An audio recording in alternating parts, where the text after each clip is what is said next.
कभी कभी इतिहास की सबसे खतरनाक लड़ाइयां सीमा पर नहीं, पहचान के अंदर लड़ी जाती है। बंदूक की गोली से बचना आसान होता है, लेकिन अपने ही नाम से हमेशा के लिए दूर हो जाना। कल्पना कीजिए, आपको कहा जाए कि आज के बाद आपका असली नाम, आपका घर, आपका परिवार सब सिर्फ याद बनकर रह जाएगा। और अगर आप पकड़े गए तो शायद आपका देश भी आपको पहचानने से इनकार कर दे। क्या कोई इंसान ऐसा जीवन चुन सकता है? भारत के इतिहास में एक युवक ने चुना था और कई साल तक दुश्मन देश की सेना के बीच रहकर उन्हें भनक तक नहीं लगने दी कि उनका एक मेजर असल में उनका दुश्मन है। 70 का दशक था। भारत पाकिस्तान के बीच युद्धों की यादें ताजा थी और भरोसा लगभग खत्म। उस समय जंग सिर्फ सीमा पर नहीं, दिमागों में भी चल रही थी। सैटेलाइट कम थे, इंटरनेट नहीं था और रियल टाइम निगरानी लगभग नामुमकिन थी। ऐसे दौर में सबसे कीमती हथियार कोई मशीन नहीं बल्कि इंसान होता था। ऐसा इंसान जो दुश्मन के बीच जाकर उनकी योजनाएं समझ सके।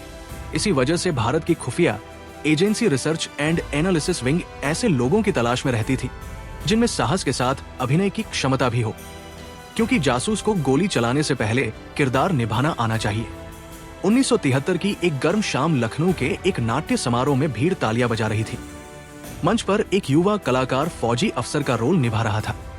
उसकी आवाज में ऐसा विश्वास था कि दर्शक भूल गए कि ये अभिनय है। लेकिन उस भीड़ में बैठे एक व्यक्ति ने कुछ अलग देखा। उसे लगा ये लड़का सिर्फ अभिनय नहीं कर रहा, ये खुद को बदल सकता है। नाटक खत्म हुआ, पर्दा गिरा और बैक स्टेज एक शांत बातचीत शुरू हुई। उस युवक से पूछा गया, देशभक्ति सिर्फ मंच तक रखोगे या असल जिंदगी में भी निभाओगे? पहले तो उसे मजाक लगा, लेकिन जब सच्चाई सामने आई तो उसे समझ आया कि उसे एक ऐसा रास्ता दिखाया जा रहा है जहां से लौटना आसान नहीं होगा। उस युवक का नाम था रविंद्र कौशिक। उसे साफ बताया गया कि ये नौकरी नहीं, एक गायब हो जाने वाली जिंदगी है। यहाँ प्रमोशन नहीं मिलेगा, पहचान नहीं मिलेगी और अगर पकड़े गए तो शायद अखबार में खबर भी नहीं छपेगी। कई पल तक वो चुप रहा। उसे अपने परिवार का चेहरा याद आया, अपने सपने याद आए। लेकिन फिर उसने एक ऐसा फैसला लिया जो बहुत कम लोग ले पाते हैं। उसने हाँ कह दी। उसी क्षण एक अभिनेता का जीवन खत्म हुआ और एक परछाई का जन्म हुआ। इसके बाद शुरू हुई उसकी असली परीक्षा। अगले करीब 2 साल उसकी ट्रेनिंग में बीते और ये ट्रेनिंग सिर्फ शारीरिक नहीं थी। उसे उर्दू बोलना नहीं, उर्दू में सोचना सिखाया गया। उसे पाकिस्तानी इतिहास, समाज, धर्म, खान पान, मुहावरे, यहां तक कि स्थानीय मजाक तक याद करवाए गए। उसे एक नया बचपन दिया गया, एक काल्पनिक मोहल्ला, काल्पनिक स्कूल, काल्पनिक दोस्त। क्योंकि असली जांच तब होती है जब कोई अचानक पूछे, तुम्हारे शहर की सबसे मशहूर मिठाई कौन सी है? अगर जवाब 1 सेकंड भी देर से आया तो खेल खत्म। धीरे धीरे वो आईने में खुद को पहचानना छोड़ रहा था। फिर आया वो दिन जब उसे बताया गया, अब तुम भारत के नागरिक नहीं रहे, तुम्हारा नया नाम, नया जन्म स्थान और नया धर्म है। उसने सीमा पार करने से पहले आखिरी बार अपने देश की जमीन को देखा होगा। कोई विदाई नहीं, कोई औपचारिकता नहीं, बस रात का अंधेरा और कुछ कदम जो उसकी पूरी जिंदगी बदलने वाले थे। वो पाकिस्तान पहुंचा और सामान्य जीवन जीने लगा। कॉलेज में दाखिला, पढ़ाई, दोस्त, रोजमर्रा की बातें, यही उसकी सबसे बड़ी सुरक्षा थी। क्योंकि जो सामान्य दिखता है वही सबसे कम शक पैदा करता है। धीरे धीरे उसने खुद को समाज में घुला दिया।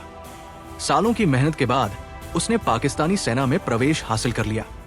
अब वो वहां सिर्फ एक नागरिक नहीं, एक अधिकारी था। फाइलों तक पहुंच, योजनाओं तक पहुंच, मूवमेंट की जानकारी, यही उसका असली मिशन था। वो दिन में पाकिस्तानी अफसर बनकर काम करता और रात में जानकारी भारत तक पहुंचाने के तरीके ढूंढता। उस दौर में डिजिटल मैसेज नहीं थे, इसलिए कोड, खत और अदृश्य स्याही ही उसका सहारा थे। हर संदेश कई बार सीमा की दिशा बदल सकता था। समय बीतता गया और उसके काम का असर भारत तक पहुंचने लगा। कहा जाता है कि उसकी जानकारी कई बार रणनीतिक फैसलों में काम आई और उसकी बहादुरी की चर्चा देश के सर्वोच्च स्तर तक पहुंची, यहां तक कि इंदिरा गांधी तक। मगर विडंबना यह थी कि जिस नाम की चर्चा हो रही थी वही नाम दुनिया के लिए मौजूद ही नहीं था। लेकिन मिशन सिर्फ जानकारी इकट्ठा करना नहीं था। दुश्मन देश में रहते रहते उसने वहां एक परिवार भी बना लिया। शादी, घर, एक बच्चा, एक सामान्य जिंदगी का भ्रम। अब उसके सामने सबसे कठिन संघर्ष था दिल और कर्तव्य का। वो हर दिन 2 अलग जिंदगियां जी रहा था, एक जिसमें वो पति और पिता था, और दूसरी जिसमें वह एक गुप्त मिशन का हिस्सा था। और ऐसे ही साल गुजरते रहे, सब कुछ परफेक्ट लगता रहा। मगर इतिहास गवाह है, जासूसी की दुनिया में परफेक्ट कुछ भी नहीं होता। अक्सर सबसे छोटी गलती सबसे बड़ा तूफान लाती है। और जल्द ही एक ऐसी घटना होने वाली थी जो उसकी बनाई पूरी दुनिया को एक ही रात में बदल देने वाली थी। और सवाल यही था, क्या उसकी पहचान बच पाएगी? नबी अहमद शाकिर अब सिर्फ एक नाम नहीं था, वो एक पूरी जिंदगी बन चुका था। शुरुआती महीनों में हर दिन डर से भरा होता था। सुबह उठते ही पहला ख्याल आता, कहीं आज कोई पहचान न ले। वो बोलने से पहले सोचता, हंसने से पहले सोचता, यहां तक कि सपनों से भी डरता था। ट्रेनिंग के दौरान उसे समझाया गया था कि जासूस की असली परीक्षा जागते हुए नहीं, सोते हुए होती है। अगर नींद में जुबान फिसल जाए, अगर एक शब्द भी गलत निकल जाए, सालों की मेहनत एक पल में खत्म हो सकती है। लेकिन इंसान हर चीज का आदी हो जाता है। कुछ महीनों बाद डर कम हुआ, एक साल बाद सावधानी आदत बन गई, और कुछ साल बाद सच और झूठ के बीच की रेखा मिटने लगी। अब वो अभिनय नहीं कर रहा था, वो सचमुच वही बन चुका था जो दुनिया देख रही थी। मोहल्ले के लोग उसे शरीफ, पढ़ा लिखा और भरोसेमंद युवक मानते थे। वो बाजार में सौदे करता, चाय की दुकानों पर बहस करता, त्योहारों में शामिल होता। सामान्य दिखना ही उसकी सबसे बड़ी सुरक्षा थी। उसने कानून की पढ़ाई शुरू की। ये सिर्फ करियर नहीं था, मिशन का हिस्सा था। कानून पढ़ने वाला व्यक्ति प्रशासन और व्यवस्था के करीब पहुंचता है, और व्यवस्था से जुड़कर सेना तक पहुंचना आसान होता है। कई साल की मेहनत के बाद उसने वो हासिल कर लिया जिसके लिए उसे तैयार किया गया था। उसे सेना में जगह मिल गई। शुरुआत छोटा पद, छोटी जिम्मेदारी, लेकिन भरोसा धीरे धीरे बनता है। उसने हर आदेश समय से पहले पूरा किया, हर काम बिना सवाल के किया। अफसरों की नजर में वो अनुशासित और शांत अधिकारी था। पर उसके दिन का असली काम रात में शुरू होता था। जब बाकी लोग सो जाते, वो अकेले बैठता और दिन भर की जानकारी याद करता। यूनिट की हलचल, गोला बारूद की सप्लाई, सीमावर्ती गतिविधियां, हर छोटी बात उसके दिमाग में दर्ज होती। फिर सही समय पर, सही तरीके से वो संदेश आगे पहुंचता। उस दौर में ऐसी जानकारी सिर्फ कागज नहीं होती थी, ये युद्ध रोक भी सकती थी और युद्ध जिता भी सकती थी। लेकिन इसी दौरान उसकी जिंदगी में वो हुआ जिसके लिए उसे कभी तैयार नहीं किया गया था। उसकी मुलाकात एक लड़की से हुई। पहले बस सामान्य बातचीत, फिर मुलाकातें, फिर अपनापन। ये मिशन का हिस्सा नहीं था। किसी ने उसे ऐसा करने को नहीं कहा था, पर वो अब सिर्फ एजेंट नहीं था, वो इंसान भी था। उसने शादी कर ली। अब वो सिर्फ दो देशों के बीच नहीं, दो सच्चाइयों के बीच जी रहा था। दिन में सेना का अफसर, रात में गुप्त संदेश भेजने वाला एजेंट, और घर के अंदर एक पति। कुछ साल बाद उसका एक बेटा हुआ। उस दिन शायद पहली बार उसके भीतर डर ने अलग रूप लिया। अब पकड़े जाने का मतलब सिर्फ उसकी मौत नहीं था, एक मासूम जिंदगी का भविष्य भी उससे जुड़ चुका था। फिर भी उसने मिशन नहीं छोड़ा, क्योंकि अब वो बहुत अंदर तक पहुंच चुका था। उसे ऐसी जानकारी मिलने लगी जो सीधे फैसलों से जुड़ी थी। भारत के लिए उसकी अहमियत बढ़ती जा रही थी। कई बार उसकी भेजी खबरों ने बड़े नुकसान टाले, लेकिन जितनी ऊंचाई मिलती है उतना बड़ा खतरा साथ आता है। और वही हुआ। भारत की तरफ से एक नया संपर्क व्यक्ति भेजा गया संदेश लेने के लिए। सीमा पार करते ही वो पकड़ा गया। पहले दिन पूछताछ हुई, दूसरे दिन भी, लेकिन जवाब नहीं मिला। तीसरे दिन उन्होंने तरीका बदला। डर नहीं, लालच दिया गया, जिंदा रहने का लालच। सिर्फ एक नाम पूछा गया, और टूटे हुए इंसान ने एक नाम बता दिया, नबी अहमद शाकिर। अब शक सीधे उसी तक पहुंच चुका था। हर कदम पर नजर रखी जाने लगी। दफ्तर में अनजाने सवाल, रास्ते में पीछा, घर के आसपास अजनबी चेहरे, सब कुछ बदल गया। उसे समझ आ गया था कि घेरा छोटा हो रहा है। उस रात उसने अपने बेटे को देर तक देखा। शायद उसे एहसास था कि आज की खामोशी आखिरी है, लेकिन जासूस भागता नहीं, क्योंकि भागना सच स्वीकार करना होता है। वो अगले दिन भी ड्यूटी पर गया, जैसे सब सामान्य हो। दोपहर तक सब शांत रहा। फिर अचानक कमरे का दरवाजा खुला। 4 लोग अंदर आए। नबी अहमद शाकिर। उसने उनकी तरफ देखा और शांत आवाज में कहा, जी। बस उसी पल उसकी दोनों जिंदगियां टकरा गई। उसे बिना शोर, बिना संघर्ष गिरफ्तार कर लिया गया। कोई गोली नहीं चली, कोई फिल्मी पीछा नहीं हुआ, बस एक खामोश गिरफ्तारी। लेकिन असली कहानी अब शुरू होने वाली थी, क्योंकि जासूस पकड़े जाने के बाद मरता नहीं, गिरफ्तारी के बाद पहली रात सबसे लंबी होती है। कमरे में न घड़ी थी, न खिड़की, न दिन का अंदाजा, न रात का। बस एक पीली सी ट्यूबलाइट और दीवारों पर चुपी। नबी अहमद शाकिर को कुर्सी से बांध दिया गया था, हाथ पीछे, आंखों पर पट्टी और इंतजार। जासूसी की दुनिया में पूछताछ हमेशा सवालों से शुरू नहीं होती, पहले इंतजार से शुरू होती है, क्योंकि खामोशी इंसान को अपने ही डर से तोड़ने लगती है। घंटों बाद दरवाजा खुला। पहला सवाल सीधा था, असली नाम क्या है?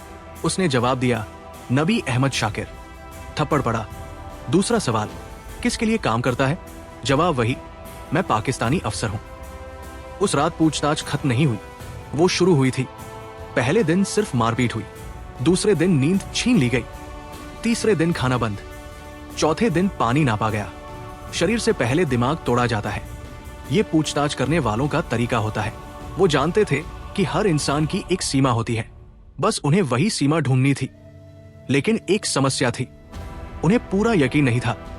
उनके पास नाम था, शक था, पर सबूत नहीं था, और बिना कबूलनामे के वो आधिकारिक तौर पर कुछ साबित नहीं कर सकते थे। इसलिए पूछताछ लंबी चली, बहुत लंबी। दिन हफ्तों में बदल गए। उसे अलग अलग कमरों में ले जाया जाता, कभी तेज रोशनी में बैठाया जाता, कभी पूरी अंधेरी कोठरी में बंद कर दिया जाता। कभी लगातार सवाल पूछे जाते, कभी 24 घंटे कोई बात नहीं करता। इंसान को दर्द से ज्यादा अकेलापन तोड़ता है। एक दिन उन्होंने तरीका बदला।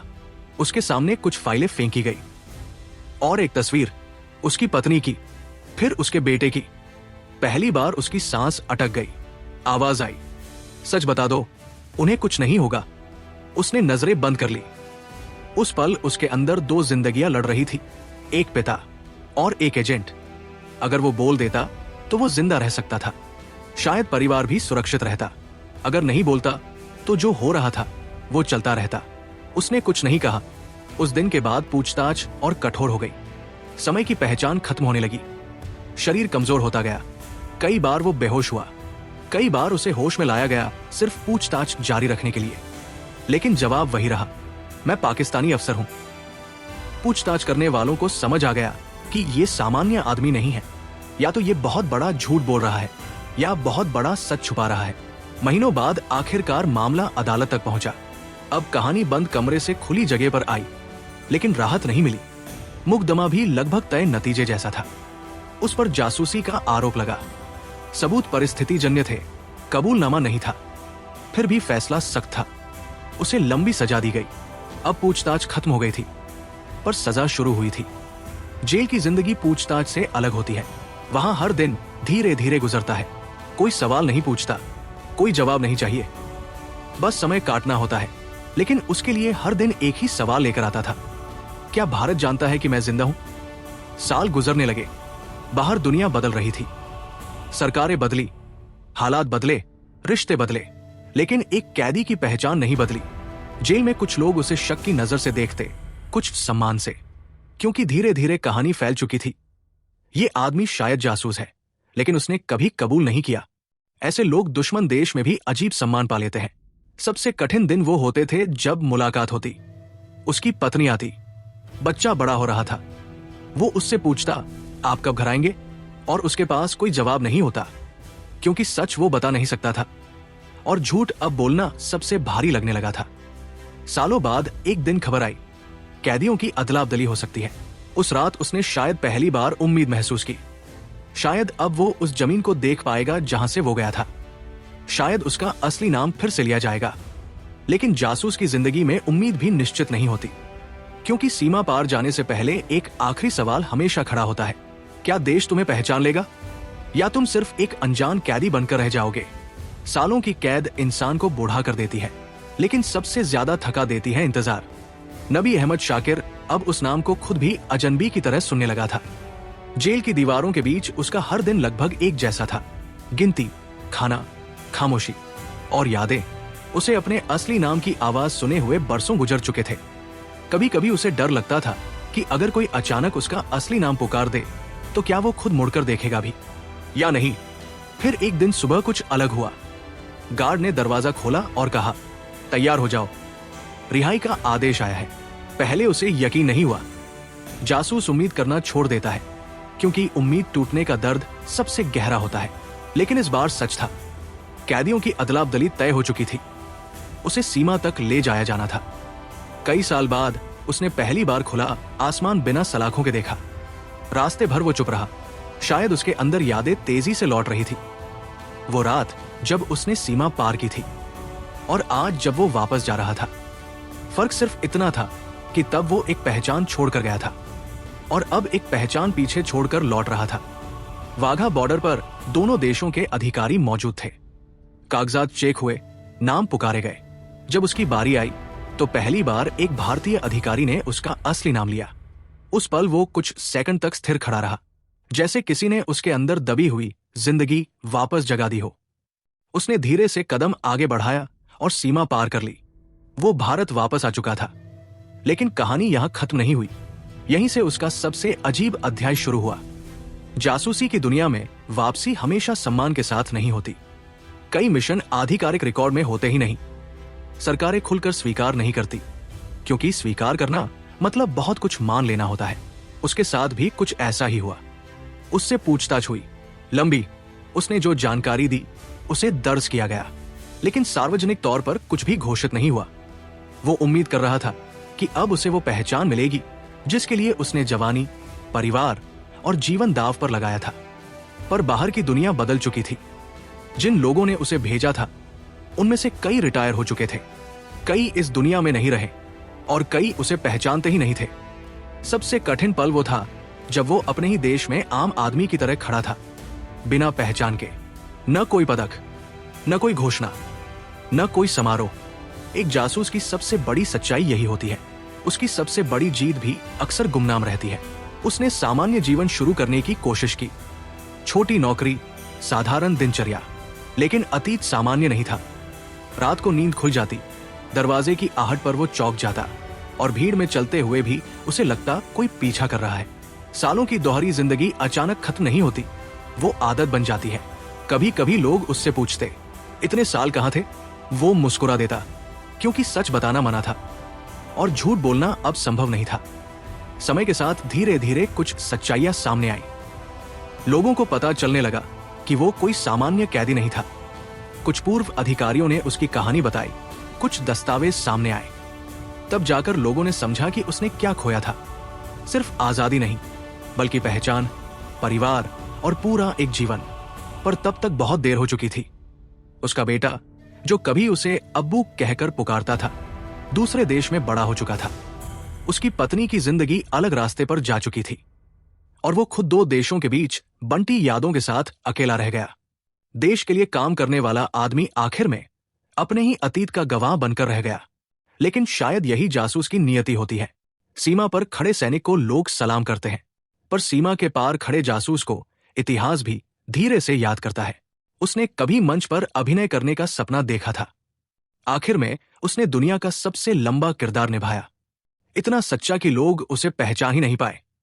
और यही उसकी सबसे बड़ी सफलता भी थी और सबसे बड़ा दर्द भी।